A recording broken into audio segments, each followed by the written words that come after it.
사도 바울이 13편의 편지에 담겨 있는 내용의 강조는 통일되어 있습니다. 반복적입니다.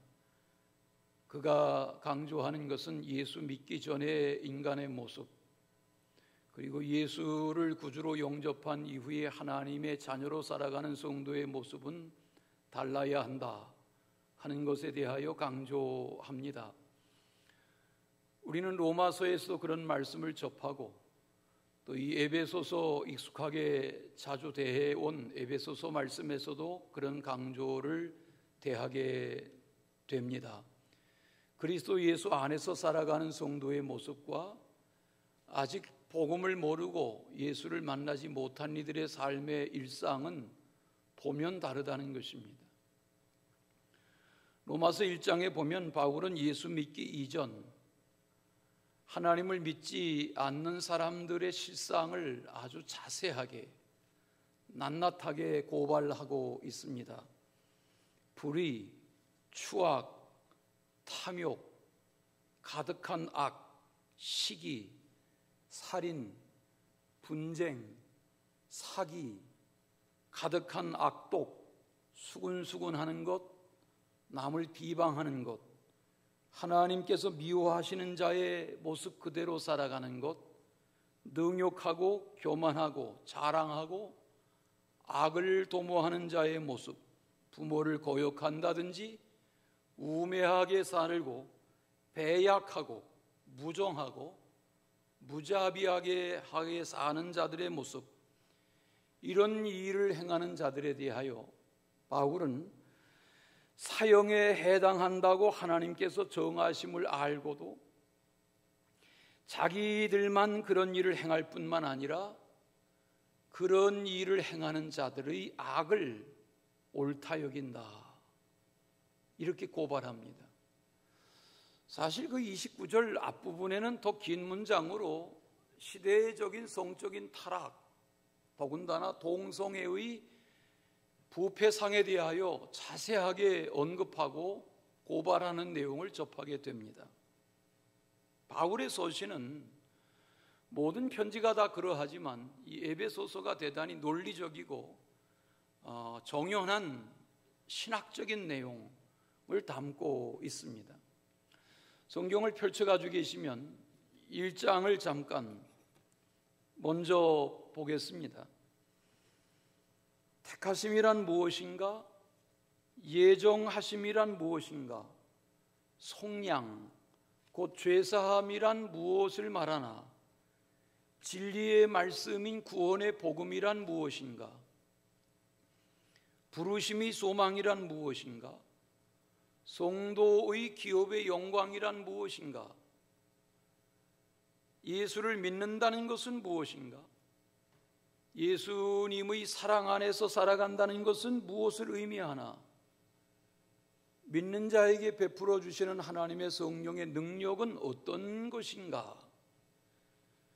왜 예수를 교회의 머리라 하는가? 복음이란 무엇인가? 교회란 무엇인가? 이런 우리의 궁금증과 질문에 대한 대답이 이 에베소서 1장 말씀에 다 담겨 있습니다. 에베소서 1장 마지막 절인 23절에 보면 교회는 예수의 몸이다, 이렇게 선언합니다. 교회는 예수 그리스도의 몸이다. 그리고 2장의 후반부를 오늘 본문으로 읽었습니다마는 2장이 시작되는 1절에 보면 그는 허물과 죄로 죽었던 너희를 살리셨도다, 살리실 것이다가 아니라 살리셨도다, 이렇게 선포합니다. 이 짧은 1절의 문장 안에도 예수님이 누구신지, 예수님이 이 땅에 하나님의 아들로 보냄을 받아서 하신 일이 무엇인지, 인간이란 어떤 존재인지에 대한 대답이 이 말씀 속에 다 들어 있습니다. 그렇지 않습니까? 하나님이 형상대로 지은 인간이 아담이죠. 또 없는 배필이 하와지요. 저들이 불순종함으로 타락했지요. 그것이 죄지요. 오늘 그 죄의 문제를 2장 1절이 언급하죠. 허물과 죄로 죽었던 노희. 이것이 에덴 동산의 아담과 하와의 타락이고 심판이지요. 그런 노희를 그가 하나님의 아들이신 독생자 예수 그리스도가 오셔서 허물과 죄로 죽었던 노희를 어떻게 하셨다? 살리셨다. 이게 복음의 핵심이지요. 자, 그러면 인간은 스스로 자기 스스로를 구원할 수 없습니다. 더군다나 내 생명의 주인이 내가 아닌 것이 분명합니다. 여러분, 우리 각 사람은 다 어머니 아버지를 통해서 태어났습니다. 그러나 질문해 보십시오. 어머니가 나를 낳으셨습니까? 아버지가 나를 낳으셨습니까? 물론 어머니 아버지를 통해서 우리가 이 세상에 태어난 건 맞습니다. 어머니의 태를 통해서 태어났습니다.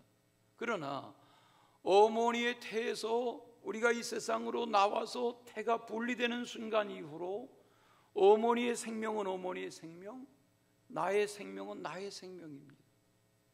이 나라고 하는 이 생명이 어디서 와서 이렇게 살아가다가 죽음의 순간이 찾아오면 이 나라는 지금 이렇게 말하고 듣고 예배당에 찾아오고 가정에서 예배하시고 호흡을 하고 숨쉬고 맥박이 계속 뛰고 하는 이 살아있다 하는 이 나라는 이 존재가 죽음이 찾아오면 뭡니까? 내가 나를 어떻게 할 수 있습니까? 우리가 살아가다가 자신이나 가족들이 응급실에 실려 들어가기도 합니다. 중환자실에 눕기도 합니다. 여러분, 질병이 찾아오고 어려운 순간이 찾아오면 건강할 때 방금 전에 건강이라는 것이 내게 아무 의미가 없습니다. 참 약합니다. 생각해 보면 생명이라는 것이 그런 것입니다. 그분이 내게 생명을 주셨고 이 생명을 보존하시는 동안 생명을 가지고 사는 것입니다. 나 생명 있는 동안에 하는 찬양처럼 그런 삶을 살아가면서 우리는 이 세상에 우여곡절을 겪습니다. 오늘 말씀의 제목을 본문 속에서 바울이 사용하는 시제를 썼습니다. 과거에 대한 시제, 그때에, 그리고 현재라는 시제, 이제는 이라는 시제를 제목으로 삼았습니다. 그때에, 그리고 이제는. 그러면 그때라는 과거는 어떻게 지나간 시간이고 이제는이라는 이 지금이라는 시간은 뭡니까? 지금이라는 시간도 계속 지나가고 있는데 이 현재라는 시간 속에 사는 우리가 예배하며 사는 이 나라고 하는 존재가 뭔데 바울이 말씀하는 교훈이 도대체 우리에게 무엇을 교훈하는 것입니까? 자, 오늘 말씀을 시제로 보겠습니다. 첫째, 노희는 그때에. 필기구가 있으시면 한번 보십시다. 노희는 그때에. 11절 노희는 그때에. 12절 그때에. 우리 2장 전체를 보시면 2장 2절에 앞서 그때에, 3절에도 같은 표현인 전에는 이렇게 말했습니다. 영어 성경에 보니까 과거의 그 어느 시점, at that time 그랬습니다. 과거의 그 어느 시점에 너는 나는 누구였냐 하는 거지요. 전에는 이라는 과거는 하나님을 모르던 예수 그리스도를 구주로 영접하지 못했던 지난날의 모습, 그걸 언급하는 거지요. 그때의 전에라는 말은 예수 밖에 살던, 복음을 모르던, 하나님을 시인하지 않던 때의 모습을 말합니다. 오늘 11절, 12절이 그걸 말합니다. 본문을 보십시오. 11절, 12절. 그때의 모습, 육체로는 누구였다? 이방인이었다. 손으로 할례를 육체에 행한 무리들, 유대인으로부터 너희는 할례를 받지 않은 무리야, 그렇게 칭함을 받는 자들이었다. 또 그리스도 밖에 있었다. 이스라엘 밖의 사람들이었다. 그렇죠, 이방인. 언약의 약속들에 대하여 외인이었다. 상관이 없는 자들이었다. 세상에서 소망이 없는 자였고 세상에서 하나님도 없이 사는 자들이었다. 누가? 당시 에베소 사람들이 그러했단 말입니다. 자, 이걸 이 2장 전체에서 바울은 계속 언급합니다. 2장 2절, 3절 보십시오. 2장 2절. 그때는 이 세상 풍조를 따랐고 공중의 권세 잡은 자를 따랐다. 육체의 욕심을 따라 지냈다. 3절. 육체와 마음에 원하는 것을 하였다. 3절 끝에 본질상 그때의 너희는 진노의 자녀였다. 1절과 5절에 보니까 그때의 전에는 허물과 죄로 죽어있던 자였다. 이게 그때의 실상입니다. 구원받기 이전의 상태입니다. 이렇게 오늘 텅 빈 예배당에서 예배하고 가정에서 대개 예배하시는데, 여러분, 내게 있어서의 그때라는 시간은 언제인가? 주님이 지금 바울을 통해서 말씀하는 지금이라는 시간을 나는 복음으로 누리며 살고 있는가? 질문해 보십시오. 적절한 예화일지 모르겠습니다. 최근에 더운 여름밤에 잠깐 밖에 나가서 걸었습니다. 불빛 아래 집 주변에서 걸었습니다. 그리고 이렇게 걷다가 되돌아오는데, 후덥지근하게 땀 흘리고 되돌아오는데, 우리 같은 아파트 동에 사시는 장로교 장로님 한 분을 만났습니다. 평소에 서로 인사하고 지냅니다. 그런데 그 어두운 가로등 벚꽃나무 밑에 저만치에서 그 장로님의 손끝에 불이 반짝반짝거렸습니다. 제가 더 민망했겠죠. 얼떨결에 인사하고 이렇게 그분은 제가 내려오는 언덕길로 밤 산책을 가시고 저는 집으로 향해서 내려오고 있었습니다. 한 5, 6m, 7, 8m 이렇게 서로 멀어진 상태에서 약속이라도 한 듯 서로 뒤돌아보다가 서로 다시 눈이 마주쳤습니다. 아주 어색한 장면으로 헤어졌습니다. 그리고 며칠 후에 지하 주차장에서 그 장로님을 만났습니다. 평소에 인사할 때의 모습과는 너무 다른 모습으로 저와 인사를 나누고 장로님이 헤어지셨습니다. 평소에 검은 양복을 즐겨 입으시고 더운 여름에도 정장 차림으로 사업을 하시는 70대 사업가입니다. 사람이 사람 앞에 약한 점만 드러나도 겸연쩍어합니다. 그런데 하나님은 우리의 실상을 아십니다. 범사를 아십니다. 그때의 모습도 아시고 지금의 약한 모습도 아십니다. 바울이 말합니다. 그때의 너희는. 그 다음 말씀을 보겠습니다. 이제는 너희가. 이제는 너희가. 과거에는 허물과 죄로 죽었던 너희지만 이제는 예수 그리스도 안에서, 하나님 안에서, 복음 안에서 자유를 누리는 성도의 삶을 살아가야 한다는 것입니다.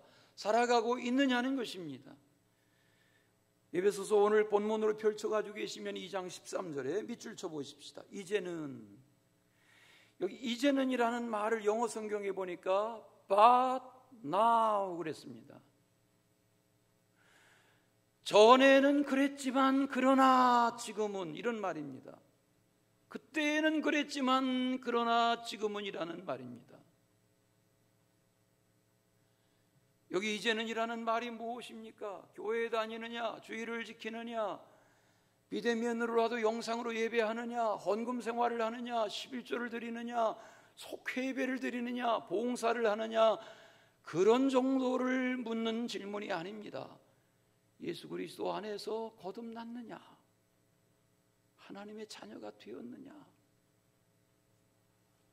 그때는 그랬지만 지금은, 이제는 예수 그리스도 안에서 거듭난 하나님의 자녀의 삶을 살고 있느냐, 그렇게 묻는 것입니다.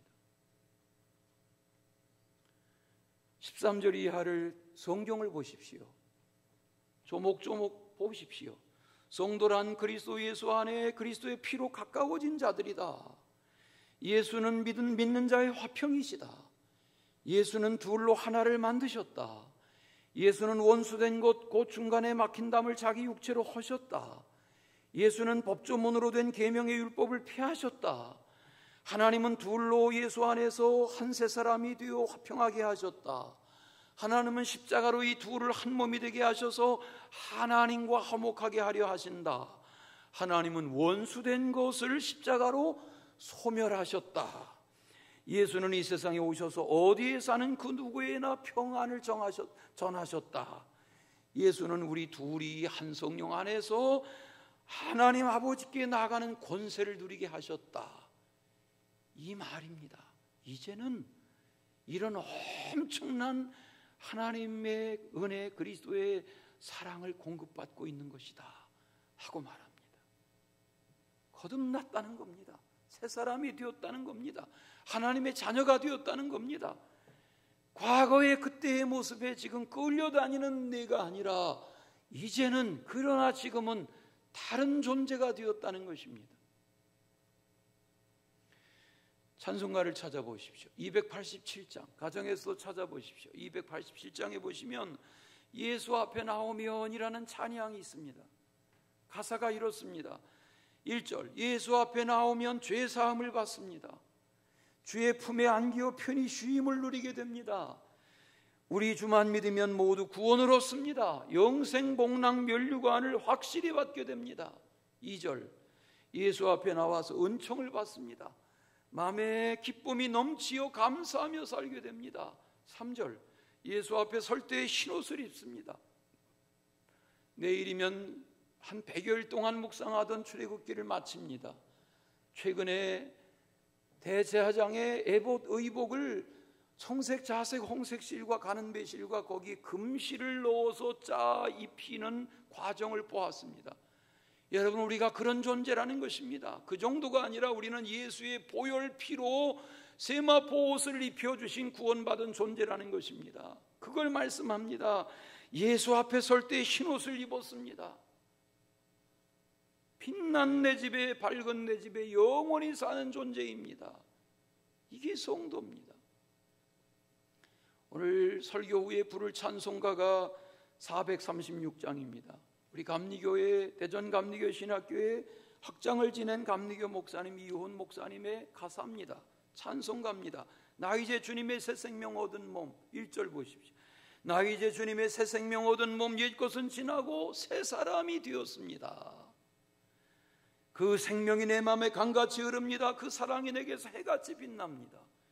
영생을 누리며 주 안에 살 것입니다. 오늘도 내일도 주 안에 살 것입니다. 이렇게 찬양하는 겁니다. 누가? 이제는 달라진 성도들의 찬양이 이것이어야 한다는 겁니다. 백범김구를 모르는 분은 아무도 없습니다.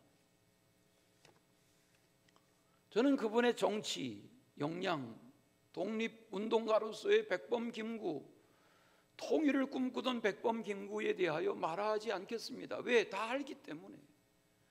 그러면 신앙인으로서의 백범김구는 누구인가? 그는 황해도 해주에서 1876년에 태어났습니다. 어려서부터 그는 주역을 배웠습니다. 아시죠? 사주, 활자, 관상보는 주역을 공부했습니다. 나중에 한학자에게서 한학을 공부했습니다. 그리고 10대 시절을 그는 동학에 심취했습니다. 그는 나중에 동학의 지도자인 접주가 됐습니다. 17살에. 그리고 동학 민중 농민 운동이 일어날 때 그는 해주에서 동학 농민 운동의 지도자 행세를 했습니다. 그러다가 일본군에 쫓겨서 만주로 피신했습니다. 거기서 의병단을 이끄는 김이연을 만나서 의병단에 속해서 독립을 꿈꾸었습니다. 나중에는 명성황후를 시해한 일본 군대 중에 한 사람인 일본군 중위 쓰치다를 살해했습니다. 그래서 체포돼서 일본이 사형언도를 내렸습니다. 고종의 특명으로 가명됐습니다. 3년 옥살이 하다가 탈옥했습니다. 충청남도 공주 마곡사에 들어가서 거기서 법명을 받았습니다. 원종이라는 법명을 받고 삭발하고 승려복을 입고 승려가 됐습니다. 22살 때 얘기입니다. 3년 만에 이거는 아니다. 그리고 다시 세상으로 환속했습니다. 27살 때 누군가가 복음을 전해서 기독교인으로 개종했습니다. 세례받았습니다. 그 후로 그는 안창호의 여동생인 안신호를 만나서 함께 교회 학교 교사로도 봉사했습니다. 후세들을 복음으로 가르치는 길밖에는 이 나라를 구할 길이 없다고 여겼습니다. 3.1운동에 앞장섰습니다. 상해로 피신했습니다. 임시정부의 요인으로 지냈습니다. 거기 상해에서도 교회를 세웠습니다. 교회학교 교사로 일했습니다. 후세들 교육을 복음으로 해야 된다 강조했습니다. 주일이면 교회 갔습니다. 해방을 맞고 서울에 돌아왔습니다. 남대문 장로교회 서울역 앞에 지금은 빌딩 숲에 갈려있지만 그 언덕자락에 우뚝 서있는 돌예배당 남대문 장로교회에 늘 주일이면 갔습니다. 여기 경교장 아시죠? 광복 삼성병원 입구에 있는 경교장에 살면서 새벽 6시면 일어나서 기도했습니다. 새벽 기도했습니다. 자신의 출입에 제한이 많으니까 조심스러우니까 늘 집에서 아침 기도를 새벽마다 했습니다. 그 당시에 남대문 장로교회 김치선 목사님이 5시에 새벽 기도를 하고 일주일에 한 번쯤은 6시에 이 경교장에 와서 김구와 마주 앉아 새벽 기도를 했습니다. 나중에 평양에 갈 기회가 있었습니다. 남북이 통일돼야 된다. 김일성 만났습니다. 평양에 머무는 동안에도 그는 예배당에 가서 주일이면 예배를 드렸습니다. 김일성이 김구를 회유했습니다. 내 곁에 평양에 북한에 남아있으면 내가 당신의 노후를 책임지겠다. 무슨 얘기냐?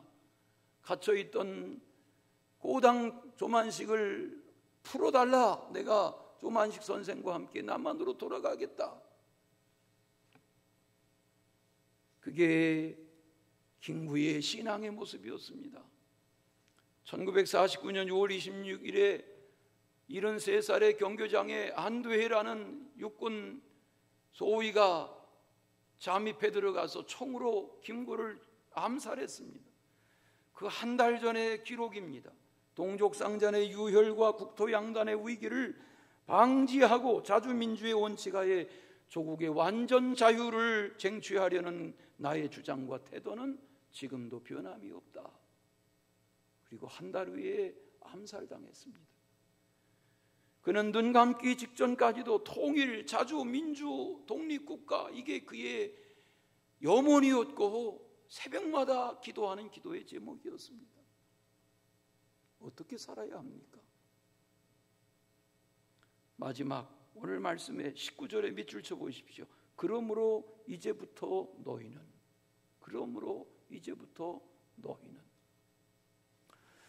예수님을 만났고 하나님의 자녀가 되었고 그리스도인으로 살아가는 너희라고 하면 어떻게 살아가야 할 것이냐? 여기 19절 그러므로 이제부터라는 말을 영어 성경에 보니까 consequently 그랬습니다. 결론적으로 다시 말하면 이라는 겁니다. 뭘 강조했습니까? 19절을 보십시오. 뭘 강조했습니까? 예수를 믿는 성도는 더 이상 외인이도 아니고 나그네도 아니다. 성도들은 오직 너희가 성도들과 동일한 시민으로 살아야 된다. 그 뒤에 보니까 너희는 이방인이 아니라 하나님의 권속이다. 거기 밑줄 쳐보세요. 권속. 옛날 우리 선대 목사님들은 권속이라는 표현을 많이 쓰셨어요. 기도할 때, 설교할 때 사랑하는 권속들이요 이런 표현을 많이 쓰셨어요. 이 권속이라는 말은 한 식구란 말이에요. 한 식구, 하우스홀드, 한 식구란 말이에요. 너희는 하나님과 한 식구다, 한 가족이다 이 말이에요. 사도들과 선지자들의 터 위에 세우심을 입은 자다. 그리스도 예수께서 너희들을 위하여 친히 모퉁이 돌이 되셨다. 예수 안에서 성도들은 건물마다 연결되고 성전이 되어가는 것이다. 성도는 성령 안에서 하나님의 거하실 초소가 되는 것이다. 성도는 예수 그리스도 안에서 함께 지어져 가는 자들이다. 맞죠? 우리는 지어져 가는 것입니다. 여러분 교회를 신앙생활을 부활주일이나 성탄절에 한 번, 두 번 이렇게 교회 다니는 이들과 성경을 전혀 거들떠보지 않는 이들과 그저 예배로 기도로 말씀으로 성도의 사귐으로 이렇게 사는 것은 차원이 다릅니다.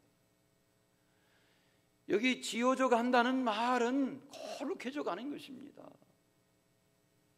못 한두 개 박아서 이런 집이 지어질 수 없는 것처럼 지어져 가는 것입니다. 이걸 우리 감리교회 존 웨슬리 목사님은 성화라는 단어를 썼습니다. 우리는 성화되어 가는 것입니다.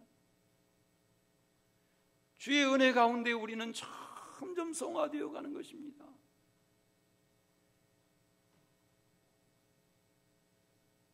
거룩해져 가는. 지난 주중에 홀몬산 이후의 분량을 묵상해 오셨습니까? 출애굽기 관유를 준비해서 성막에다가 다 바릅니다. 성막에도 바르고 성물에도 바르고 번제단에도 바르고 물두멍에도 바르고 떡상에도 바르고 향단에도 바르고 다 관유를 바릅니다. 아론에게도 기름을 바르는데 우리 홀몬산 여기 133편 말씀처럼 그냥 바르는 정도가 아니라 아론의 머리에다가 관유를 붓습니다. 머리에 기름이 어깨의 옷깃에 흘러내리게 했다는 말이 뭡니까? 우리는 거룩한 존재로 그렇게 구별받은 것입니다. 은혜로운 나날이 되시길 바랍니다. 그 김구 선생이 한국에 나중 돌아와서 해방 이후에 남대문 교회가 남북이 이렇게 통하던 그런 기찻길이 연결되어 있던 때에는 북한에서 내려오면 한양에 서울에 오면 다 서울역, 경상도 전라도에서 올라오면 충청도 다 서울역, 이러다 보니까 서울역에 와서 보이는 가장 큰 건물이 남대문 교회니까 너나 나나 다 남대문 교회를 안 가본 사람이 없고 안 거친 사람이 없고, 그 당시에는 영락교회가 큰 교회가 아니라 순복음교회는 세워지기도 전에 장감성 가장 큰 교회가 남대문 교회였습니다. 거기에 그 김치선 목사님은 오남매죽의 장남으로 함경 남도의 소호진이라는 이 바닷가 지인이죠. 소호진 바닷가에 할아버지가 40척의 어선을 바다에 띄우는 대어부였습니다. 할아버지가. 그런데 1913년에 그 동해안에 전체를 다 태풍이 휘몰아쳤습니다. 고기잡이 나갔던 40척의 배가 한 척도 못 돌아왔습니다. 어부들이 다 죽었습니다. 여러분, 당시에 무슨 보험제도가 제대로 되어 있었겠어요? 남의 귀한 남편, 귀한 아들들 고기 잡으러 나갔다가 다 수장됐습니다. 지선이 할아버지가 상심해가지고 재산 다 팔아서 과부된 이들에게 다 나눠줬습니다. 홀로 됐습니다. 빈털털입니다. 할아버지가 짐을 꾸려가지고 영흥이라는 곳으로 가족들 데리고 이주했는데 다 나눠주고 빈털털입니다. 살 수가 없습니다. 3년 만에 화병으로 돌아가셨습니다. 아버지가 가족을 이끌어야 되니까 김치선 아버지가 저 산속으로 들어가서 장진 산자락에서 화전민 생활을 합니다. 근데 이 집의 큰아들 치선이 영특한 소문이 났습니다. 서당 선생인 김응보옹이 내게 보내라. 그렇게 반만 갈아서 되겠냐? 내 장남을 내게 보내라. 그래서 한학을 가르쳤습니다. 그러던 중에 한 해 그러던 중에 리터용이라는 캐나다에서 한국에 와서 그 지역 선교하던 리터용 선교사를 만났습니다. 복음을 받아들였습니다. 영특한 김치선에게 복음을 가르치고 저에게 영생중고등학교 공부하게 했습니다. 그런데 선교사들에게 대해서 고가운 마음을 가지고 있던 다른 동료 학생들이 잠자고 있는 선교사관의 학교 한기퉁이에 그의 숙소동에 못질을 하고 불을 질렀습니다. 김치선이 이 사실을 알고 하나님께 지혜를 구하고 이불에다가 물을 적셔가지고 자기 몸을 휘감고 물을 깨고 들어가서 불길 속에 갇혀있는 리터용 선교사 부부를 건져냈습니다. 은인이 됐지요. 나중 연희전문학교 공부하고 리터영 선교사가 이 김치선을 미국 유학기를 보냅니다. 저희가 살던 필라델피아에 웨스트민스터 유명한 장로교 신학교입니다. 거기 가서 석사학위를 마치고 달라스 신학교에 가서 1933년도에 한국 사람으로서는 최초로 철학 박사 학위를 받았습니다. 김치선이 목사가 돼서 일본에 거쳐서 일본에서 교회를 세우고 일제시대 얘기입니다. 한국에 돌아왔습니다. 김치선이 돌아왔다. 김치선이 학위를 마치고 김치선 목사가 돌아왔다. 그러니까 이 김치선 목사를 남대문 교회가 담임 목사로 모시고 싶어가지고 우리 교회 목사님으로 모시자. 김치선 목사님이 목회하는 동안에 해방을 맞은 김구 선생이 주일마다 남대문 교회 가서 예배하고, 김치선 목사님은 일주일이 멀다 하고 새벽이면 김구 선생의 경고장에 찾아가서 그 경교장에서 함께 새벽 예배를 드리고 나라를 위하여 염려하고 기도하고. 말씀을 보십시오. 그러므로 이제부터 너희는 교회를 위하여, 공동체를 위하여, 나라를 위하여, 시대를 위하여 하나님의 사람답게 사는 은혜가 있으시기를 축원합니다. 우리가 기믹두 하지 않습니까? 기믹두가 평양 저작거리에 나서면 장사꾼들이 다 보따리를 쌌다잖아요. 그런 깡패 기믹두가, 그때 기믹두가 선교사의 복음을 받아들이고 나니까 이제 기믹두는 달라졌어요. 평양신학교 나오고 대부흥사가 되고 치유의 역사가 일어나고, 그때의 기믹두와 나중에 기믹두는 너무 달라진 거예요. 75살 하나님이 찾아가셨을 때에 그때 이전에 아브람과 데라의 아들 우상을 만들어 팔던 가정에 우상 섬기던 아브람과 하나님이 부르시고 말씀을 따라 나서고 언약의 선조로 살아가기 시작한 아브라함의 그 나중은 그때의 아브라함이 아닌 거예요. 아브라함, 이삭, 야곱이 뭐예요? 40살에 혈기왕성하게 애굽 사람을 죽이던 그런 모세의 모습이 80의 호렙산 떨기나무 가운데 부름을 받을 때의 모세는 40년 전의 모세가 아닌 거예요. 전쟁 중에 낮잠 자고 우리아의 아내를 범하고 우리아를 전쟁의 일선에 수심당하게 하고 그런 장군의 가정을 다 패망하게 했던 못된 다윗이었는데, 그가 회개하고 침상을 적시고 변화되고 나니까 하나님은 나중에 다윗을 뭐라고 그랬어요? 내 마음에 맞는 다윗이다. 그때의 다윗이 아닌 거예요. 탕자로 10대의 가정을 이루고 오가며 아들을 낳고 마니교에 빠지고 이방 종교에 매료되고 그러던 탕자였던 어머니의 피눈물을 나게 하던 암브로스 감독 시절에 4세기의 탕자 어거스틴이 왜 지난 1600년 성 어거스틴으로 불려지는 이유는 뭐예요? 성 어거스틴이 그때의 탕자 어거스틴이 아니란 말이에요. 이제는 아니란 말이에요.